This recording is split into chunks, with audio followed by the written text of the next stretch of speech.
जगह है, उनके खिताबत का जौहर अपनी जगह है। यकीनन आज आप उनको एक अलग शान में देखेंगे, एक खतीबाना अंदाज में देखेंगे। और बड़ी ही सआदत मंदी की बात ये मेरे लिए है, it is honour for me, ये मेरे लिए सआदत की बात है कि वो मेरे साथी हैं।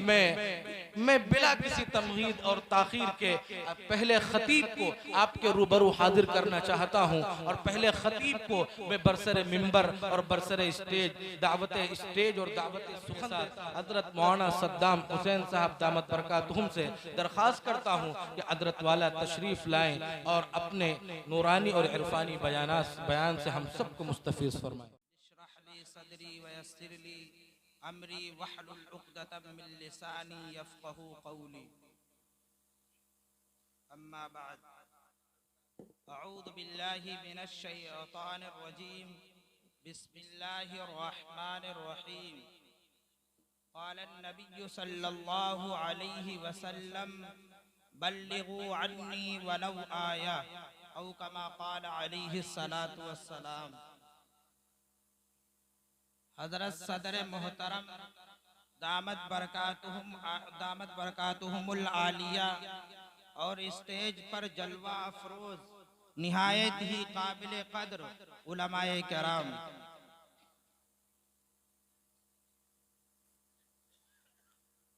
और मेरे मोहतरम बुजुर्गों और अजीज साथियों, अल्लाह तबारक व तआला का बहुत बड़ा एहसान है, उसका करम है कि अल्लाह ताला ने हम सबको यहाँ जमा फरमाया और कुछ कहने और सुनने की तौफीक अता फरमाई। आमीन।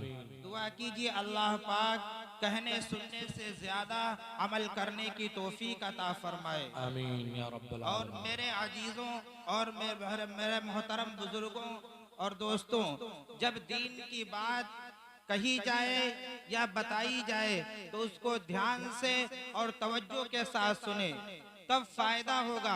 हमारे नाजिम साहब बार बार आप लोगों को बेदार कर रहे हैं कि ताकि अगर दीन की बात तवज्जो से सुनी जाती है, ध्यान से सुनी जाती है, तो दुनिया का भी फायदा और आखिरत का भी फायदा है। वरना दोनों जगह का नुकसान है, दुनिया का भी नुकसान और आखिरत का भी नुकसान है। क्यों? अल्लाह के हबीब, अल्लाह के महबूब, अल्लाह के सरताज जनाबे मोहम्मदुर रसूलुल्लाह सल्लल्लाहु अलैहि वसल्लम इरशाद फरमाते हैं, जो कोई शख्स अल्लाह को गाफिल दिल से पुकारता है तो अल्लाह ताला उसकी पुकार को नहीं सुनते हैं, उसकी दुआ को नहीं सुनते हैं। और अल्लाह के हबीब जब कोई दीन की बात बताते थे तो सहाबा एक सुई के साथ बैठ जाते थे और दिल जमई के साथ बैठ जाते थे। इस तरह बैठते थे, अगर परिंदा आकर बैठ जाता था तब भी पता नहीं चलता था। हम सबको चाहिए कि ध्यान से और तवज्जो के साथ सुने बात, ताकि हमारा फायदा हो।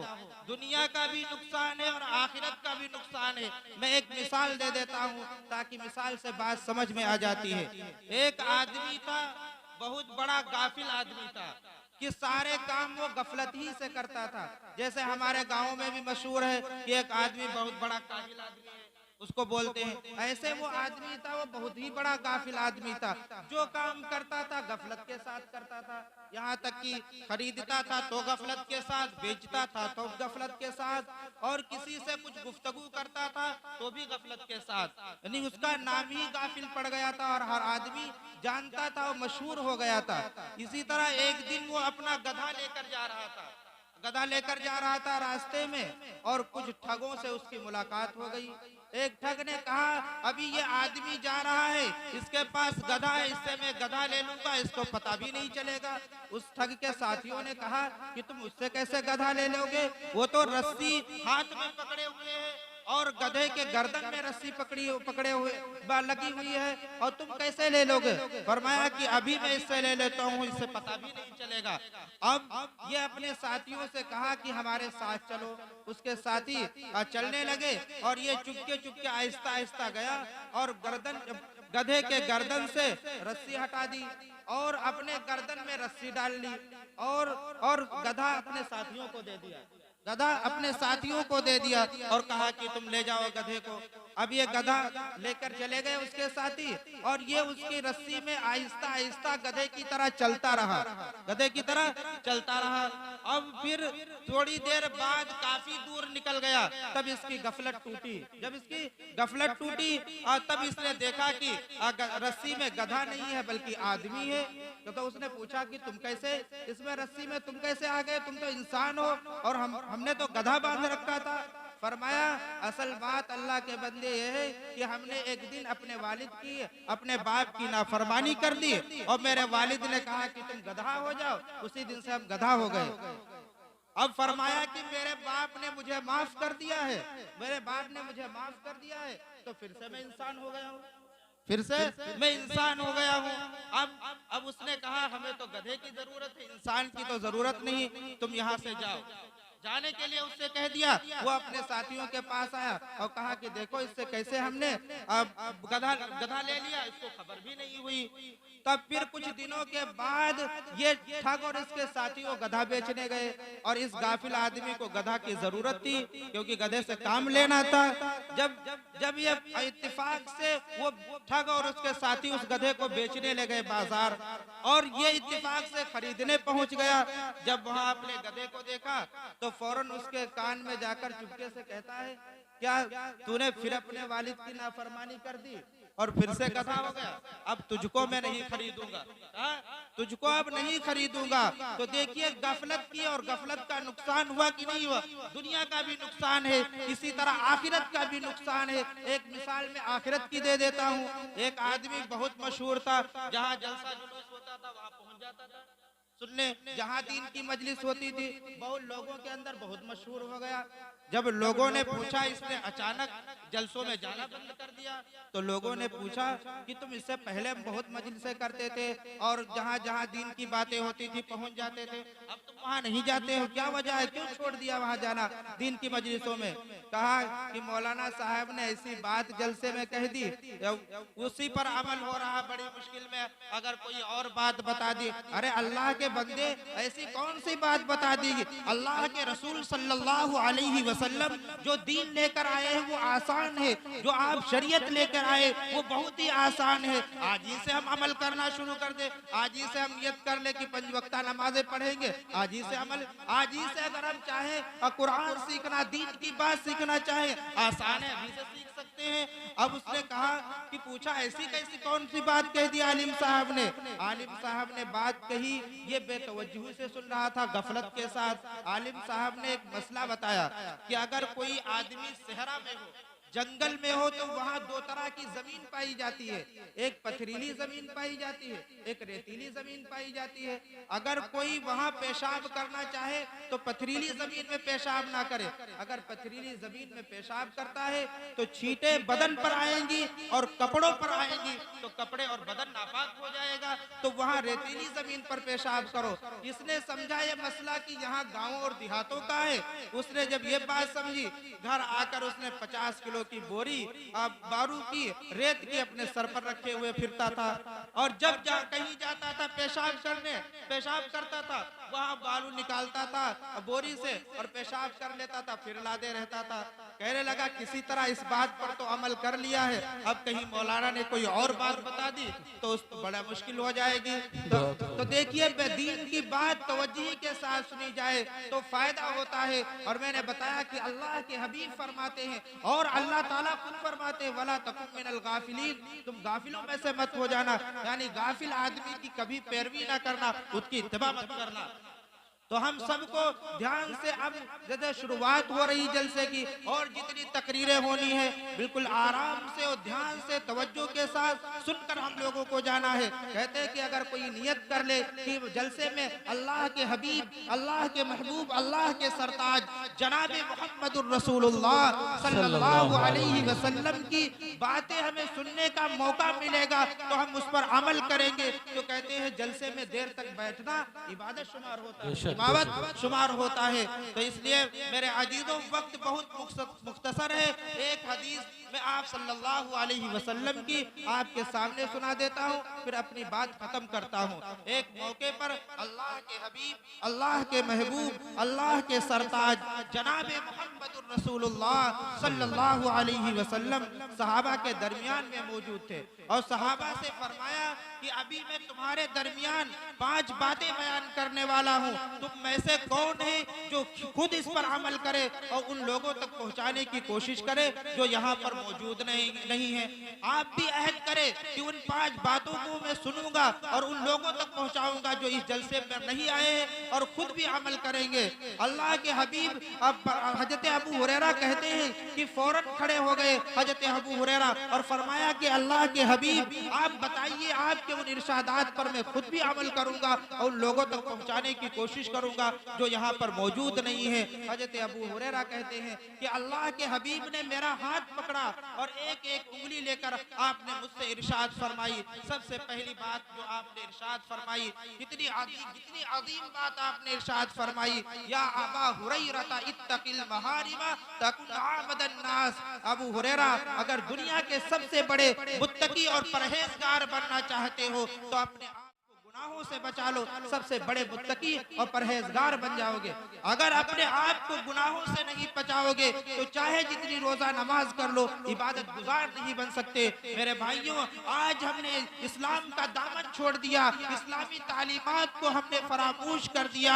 आज हमारी जिंदगी मुनकरात की दुनिया में बढ़ती चली जा रही है। आज हम मस्जिद से निकलते हैं, बुरी चीजें हमारी निगाहों के सामने होती हैं। आज हम अपनी निगाहों पर कंट्रोल करने के लिए तैयार नहीं। आज हमारे हाथ आजाद, हमारी निगाहें आजाद, हमारे पैर आजाद, हमारी आंखें आजाद। क्या हुआ मुसलमानों, आज हमने अपनी जिंदगी पर कंट्रोल करना बंद कर दिया। आज हम नेकी करते हैं लेकिन बुराई से नहीं बचते हैं। मेरे भाइयों, मेरे अजीजों, जिस तरह नेकी करने में रगबत होनी चाहिए, इसी तरह बुराई को छोड़ने में सबकत होनी चाहिए।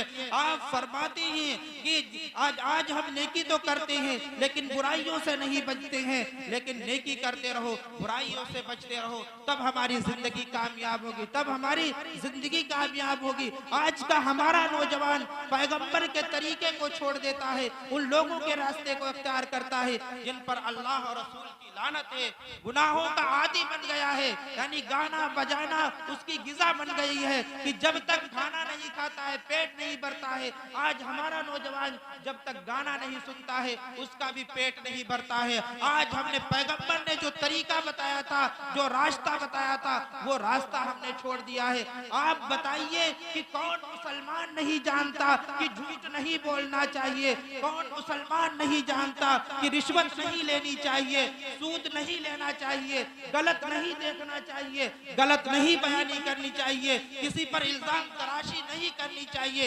ये सारे गुनाह, ये सारे जराइम आज हमारे अंदर पाए जाते हैं। ये सारे जराइम, ये गुनाह हमारे अंदर पाए जाते हैं। पैगंबर ने फरमाया अगर हम में से कोई इबादत गुजार बनना चाहता है तो गुनाहों को छोड़ना होगा। पहला नंबर आपने इरशाद फरमाया, कितनी अजीम नसीहत है। पैगंबर ने दूसरी नसीहत फरमाई, वरादा बिमा कसमल्लाहु लका तकुन अगनन नास। अबू हुरैरा, अगर दुनिया के सबसे बड़े इबादत गुजार बनना चाहते हो, अबू हुरैरा अगर दुनिया के सबसे बड़े मालदार बनना चाहते हो तो उसके लिए बहुत ज्यादा माल और दौलत जमा करने की जरूरत नहीं है। जो चीज अल्लाह ने तुम्हारे लिए मुकद्दर कर दी है उस पर अपनी रजामंदी का ऐलान कर दो। आज हमारा खाना बेहतरीन है, आज रहने की चीजें बेहतरीन है, सारी चीजें मौजूद हैं, उसके बावजूद आज हम नाशुक्री करते हैं। पैगंबर ने फरमाया कि अल्लाह ने जितना दे दिया है उस पर खुश हो जाओ, राजी हो जाओ, यानी अपने अंदर कनात की सिफत पैदा कर लो, फिर तुम्हें किसी की मोहताजगी नहीं रहेगी। यही वजह है कि बहुत ज्यादा अगर मालो दौलत भी होता है तब भी आदमी को सुकून जिंदगी में नहीं है। जिंदगी में सुकून उसी वक्त होगा जब अल्लाह ने जितनी चीजें हम पर हमको दी है, अगर हम राजी हो जाए तो खुश हो जाए, जब ये चीजें कनाअत की सिफत पैदा हो जाएगी तो हसद से, बुग़्ज़ से, अदावत से, इन सारी चीजों से नजात मिल जाएगी।